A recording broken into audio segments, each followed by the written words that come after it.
We're here on the Stainforth and Kidby Canal near Thorne. We're actually in Thorne Marina itself, right in the centre of Thorne. This is a cracking piece of canal and I'm here to fish with the new Acolyte Bloodworm hooks.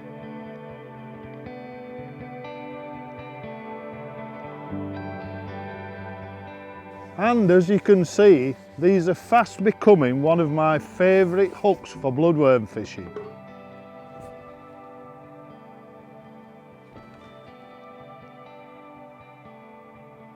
For me, there's several things that you need from a good bloodworm hook. One is ultra sharp. You're fishing with bloodworm, you don't want that bait to bust, so it's got to be ultra sharp. The next thing is a very, very small microbarb, so that once you pierce the bloodworm, the actual microbarb doesn't damage the bait. You need that microbarb to help to keep fish on when you're catching small fish and catching them quickly. The other thing is a long shank. The shank of the hook needs to be quite long, and this is for baiting up. When you're baiting up and catching a lot of fish, baiting up quickly, that shank helps you to hold the hook and get the bloodworm on the hook quickly.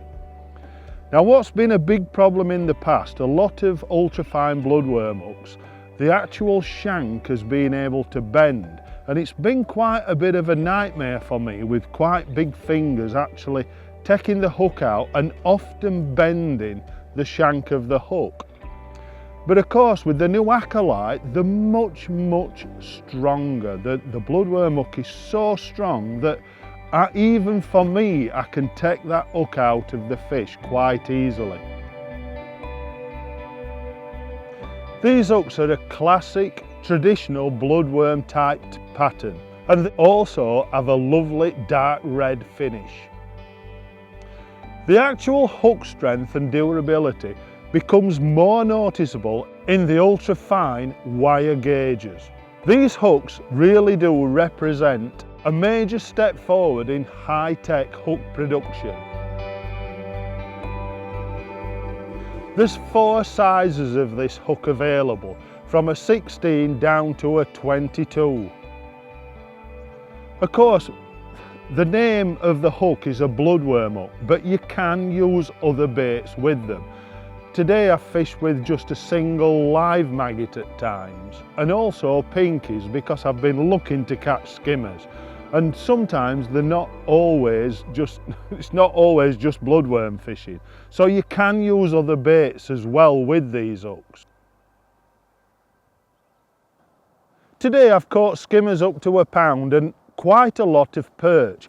But the impressive thing, the actual bend of the hook has never moved. It's still stayed the perfect shape. This is what I want from this type of hook. I don't want to be changing the hook constantly. When you're catching lots of fish, it's all about rhythm. So you don't want to be messing about putting new hooks on. Bloodworm and joker fishing really is quite simple. I've set off with just a groundbait and leam type mix with joker and a few particles in it, and just fed 4 balls at the start just to set the swim off. Now then, topping up again's been quite simple. Because I've been catching lots and lots of perch, I wanted to try and target more skimmers, so I've had to top up more regularly than what I normally would. So I've just fed small balls of the mix, the groundbait and leam, with an amount of joker in, just to try and keep bait in the swim. And I've caught a lot of perch and just 6 to 7 skimmers mixed in among them. Over the years, you can imagine that I've used lots and lots of these type of hooks. But the new Acolyte bloodworm hooks are something that you need to try. These are a little bit special. Give them a try, you'll find them, like me, it'll probably be the only hook I use for this type of fishing in the future.